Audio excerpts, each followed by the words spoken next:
آگے بڑھتے ہوئے بتائیں کہ yellow line B R T کے سابق پروجیکٹ ڈائریکٹر ضمیر احمد عباسی کی مبینہ گمشدگی کا معاملہ ہے سندھ ہائی کورٹ پہنچ گیا، جبکہ ضمیر عباسی کے خلاف اینٹی کرپشن میں مالی بے ضابطگیوں سے متعلق مقدمہ درج۔ اسی حوالے سے مزید جانتے ہیں بیورو چیف 5 نیوز محمد کامران زہری سے۔ جی کامران زہری، آگاہ کیجیے گا اس حوالے سے۔ جی دیکھیں اکبر، ایک دفعہ پھر چینل 5 ایچ ڈی اپنے ناظرین کے لیے اس شہر قائد سے سب سے بڑی خبر لے کر آ رہا ہے، جہاں پر سندھ کے اندر بیوروکریسی کے اندر ہونے والی مبینہ زیادتی، کرپشن یا یہ کہہ لیں کہ مالی بے ضابطگیوں کے بعد یہ اہم ترین ایک پیش رفت ہوئی ہے، جس میں yellow line B R T کے سابق پروجیکٹ ڈائریکٹر ضمیر احمد عباسی کی مبینہ پہلے ایف آئی آر، پھر گرفتاری، زیر بحث، پھر مبینہ گمشدگی،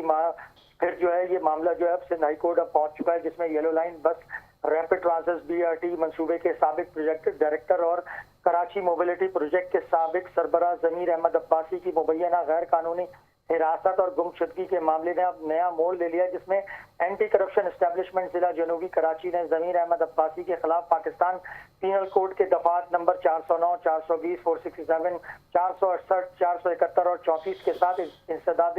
بدعنوانی ایکٹ 1947 کی دفعہ 2(5) کے تحت مقدمہ درج کیا تھا۔ مقدمہ یلو لائن منصوبے میں مبینہ مالی بے ضابطگیوں، ٹھیکیداروں کو کی جانے والی ادائیگیوں کے متعلق الزامات پر تناظر میں قائم کیا گیا تھا۔ دوسری جانب ضمیر احمد عباسی کے اہل خانہ کے اور ان کے والد کا موقف اب آ گیا ہے، جس میں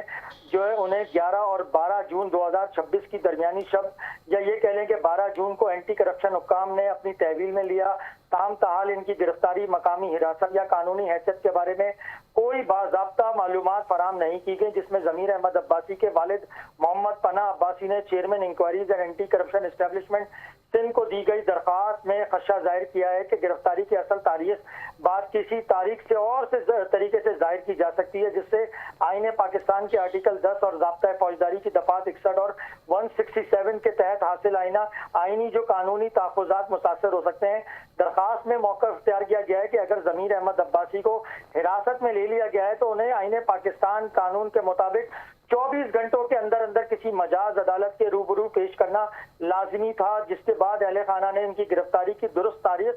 وقت اور مقام ظاہر کرنے کی تحویل کا مکمل ریکارڈ فراہم کرنے اور قانونی نمائندگی رسائی کے یقینی کا مطالبہ کیا ہے۔ دوسری جانب ایڈوکیٹ ہائی کورٹ ہیں کاشف خان تنولی نے ضمیر احمد عباسی کی جانب سے سندھ ہائی کورٹ میں آئین کے آرٹیکل نمبر 199 کے تحت درخواست دائر کر دی ہے، جس میں آئین کے درخواست نمبر CP نمبر دائر کی، جس کا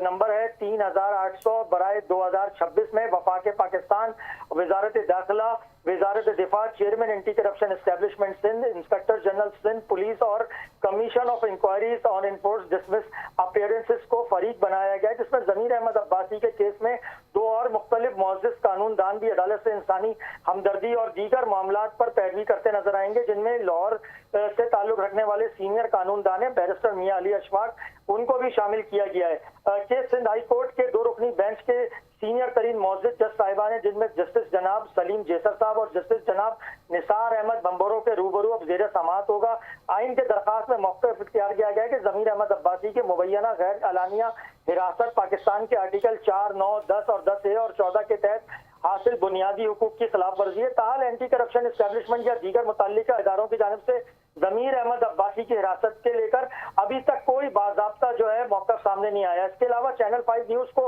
حاصل شواہد کے تحت اس کیس میں جو ڈائریکٹر ٹیکنیکل ہے سید طه عزیز شاہ، ان کا بھی بیان بہت اہمیت کا حامل ہوگا، جس میں سید طه عزیز شاہ کی جاب کا بنیادی مقصد منصوبے کی ٹیکنیکل اسسٹنٹ سمیت مالی اخراجات ادائیگیوں کی ذمہ داری تو کیا ڈائریکٹر ٹیکنیکل نے اپنی مبینہ مالی کرپشن کے ہونے والے کوئی پیشگی اطلاع کی تھی یا مذکورہ معاملے کو محکمے کے اعلیٰ افسران کے سامنے خبردار کیا تھا؟ اور ایک اور خط جو ہے چینل 5 کو جس میں حاصل ہوا ہے، اس کے اندر ایک ورلڈ بینک کا خط ہے۔ جس وقت ضمیر احمد عباسی پروجیکٹ ڈائریکٹر ہوا کرتے تو اس میں ورلڈ بینک نے اس پروجیکٹ کو بہت سراہا ہے اور اس کی تعریف کی گئی ہے، اس کے باوجود پھر اس محکمے کے اس اتنے